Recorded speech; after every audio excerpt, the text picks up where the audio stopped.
Hey, Steve Mignani here doing the Junkyard Crawl at Bernardston Auto Wrecking in Bernardston, Massachusetts on a nice, warm, very late June, almost July 1st kind of a day. Pretty hot, but that's okay. So is this Chevy truck.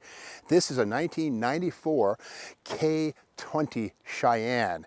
Now, this is a member of the fourth generation of the C and K series Chevy pickups. We all know, of course, that 1960 was the first year that Chevrolet used the term C on two-wheel drive and K on four-wheel drive pickup trucks. And again, this is a fourth generation, this 1994. These are also known as the GMT 400, made between 1988 and 2002. Now, something that was unique about these trucks, they were GM's first four-wheel drive trucks with torsion bar front suspension. We'll get to that in a second, but something that was very good about them.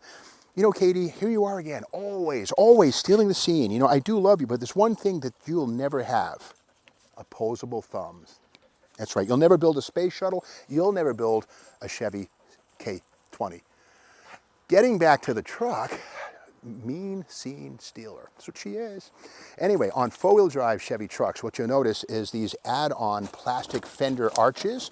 And what these basically do is they design to trap moisture and salt and result in body rot, like we have right here.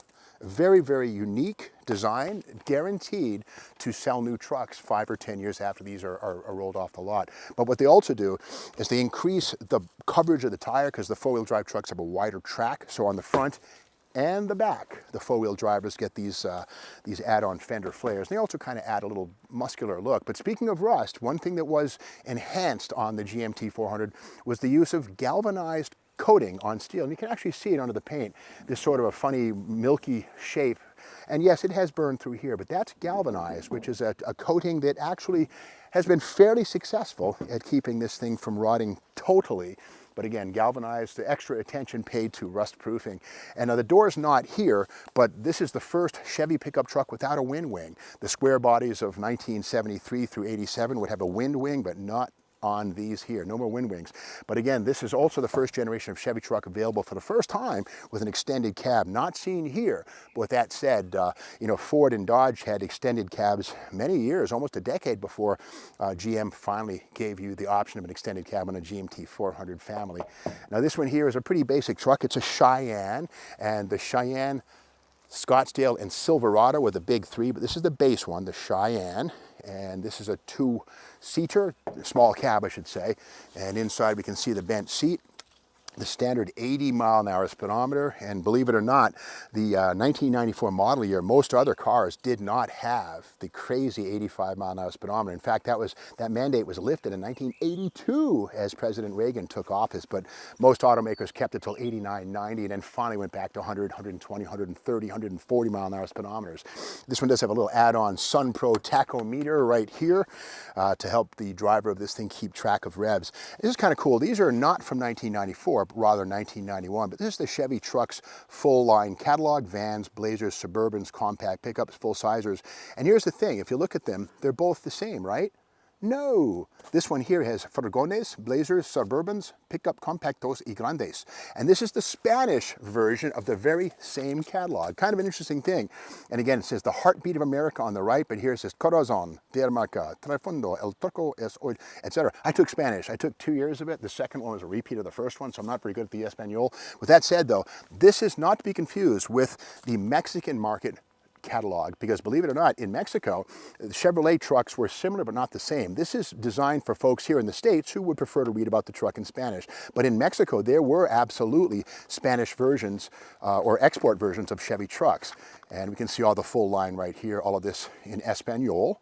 But on the big folder inside, the one we all know and love, the SES 454 right there, 454 SS, the major muscle truck right here, which begat the Lightning and, you know, all kinds of cool stuff. But the one thing about this, we can see 454 SS on the back, but in Mexico, there actually was a 350 SS, absolutely. I used to see them in California a lot. They came up from south of the border, and the SS 350, we never got them in the American market, but they certainly made them. But this catalog right here was 100% just like the American catalog, but written in Spanish.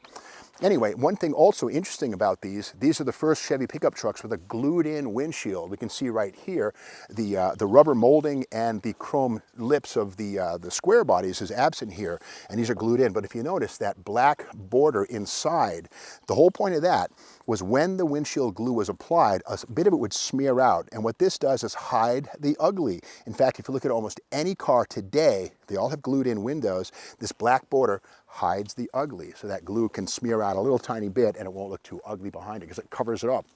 True. Okay, getting back to the torsion bar and independent front suspension on this four-wheel drive, we can see it right here. And again, 1988, first year for this arrangement. Gone were the leaf springs. And the live axle rather replaced by, and this is a 3/4 tonner, this 20 series, but here's disc brake up front. We have 8 lug front wheels, 6, 7, 8, and upper control arm, forged iron, kind of cool, not a stamping. And again, here's the boot for the front drive right there, the CV joint inside of that. And the suspension, you can see it right here. The torsion bars right there, the Torsion Bar Express coming through right now, right on time. Casey Jones and Company. And again, torsion bars quite often associated with Chryslers, but remember that Chevy and GMC pickup trucks in the early 60s, two-wheel drivers also had torsion bars up front. And so did like trucks up to 5 tons, 61, 2, and 3, I think it was, torsion bars. So not just for Mopars and not just for later Chevy pickups. Now this is a base truck, this Cheyenne. If it were an upscale Scottsdale or Silverado, it would have 4 headlights. And again, it kind of plays into the same cast system that Chevy used on the front of their trucks for many years through the 1980s, 90s, and even today. And you get punished a little bit if you got the cheap truck with only 2 headlights. But anyway, they're rectangular, so they're high energy types. But under the hood, well, here it is. This is the basic 350, the LO5 with 200 horsepower, 310 foot-pounds, no LS motors till 2007, and future generations of the C series. But we can see right here, here's the air cleaner with 5.7 liters right there. And it's a pretty typical air cleaner. It looks like it wants to sit on a carburetor, right? Well, not so fast. This would have had a 2 Venturi throttle body on the aluminum intake. Kind of cool to see an aluminum intake, but this would have had an electronic throttle body, if you will. It was a wet flow carburetor looking thing, but it actually was EFI, and only a 2-barrel, not a 4. But here's the cold air duct right here. And it's kind of weird to look at the efforts that Chevy took to quell intake noise. I think they call these Helmholtz resonance chambers. I think these weird things right here. So as the engine sucks air, it basically rattles around inside of here and gets tamed so we don't hear the induction roar. And kind of cool here, right down to the opening, if you look here on the end, the fender's busted down, but this would seal against that. Look at this, there's a bell mouth on the raw opening. And we all know from your Hilborn fuel injection on Hemi cars back in the 60s, the funny cars, the bell mouth is the most effective means of entering air into a tube. In fact, speaking of bell mouths, right there, Hilborn fuel injection with the bell mouth. Different shapes of bell mouths, by the way, for different uses and needs. Now on this one here, there was a factory radio with the Ivy stereo system right here, very much in effort. And this was very, very exotic right here. Bioengineering, and what this does, it helps to pick up additional radio waves for better reception than you would ordinarily have with them. It's very rare and fully intact. But again, here is this side, no wind wings on this generation of truck, long gone. A lot of truck drivers and people in general like to pop that wind wing open. Not here. These did come with a pretty effective ventilation system inside, but with that said, wind wings are awesome. I love them. But again, here on the back, we see the lawn bed. And under the paint, once again, that galvanized, you know, still kind of hanging in there. This could be rustier. I'll leave it like that. These were fairly decent at maintaining their integrity. But again, the wheel lip on the back, let's see if what kind of raunch is going on underneath here. Oh, yeah, there you go. Built-in obsolescence. Now, I'm sure that GM didn't predict this was going to happen. I don't know. But on the back, the 4x4, cool to see that on four-wheel drive models. Kind of bragful, but cool. In case you didn't notice, it sits up higher. Big bed on this thing, and typical of most trucks of the 80s onward, the bed liner. Some were spray-on, but this is the more successful, I guess. More people bought these. This is the vinyl snap-in, step-in, pop-in. I lived in Southern California for a bunch of years, and I would say once a week you'd be driving down the 405 freeway, the 134, the 101, whatever it was. You'd see one of these things in the middle of the highway, in the middle of the freeway, or sometimes in a breakdown lane. If these aren't properly secured, they can go up and fly away, and people just keep driving because, well, why stop?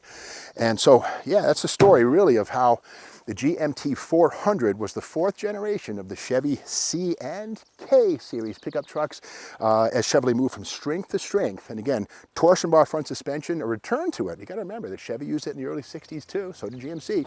But not a lot of power, but as Chevrolet was making its way closer to the great trucks that we have today. If you like this video, be sure to subscribe to the Steve Max YouTube channel, share this video with a friend, give us a thumbs up, and hit the bell so you know when the next one hits, which is tomorrow.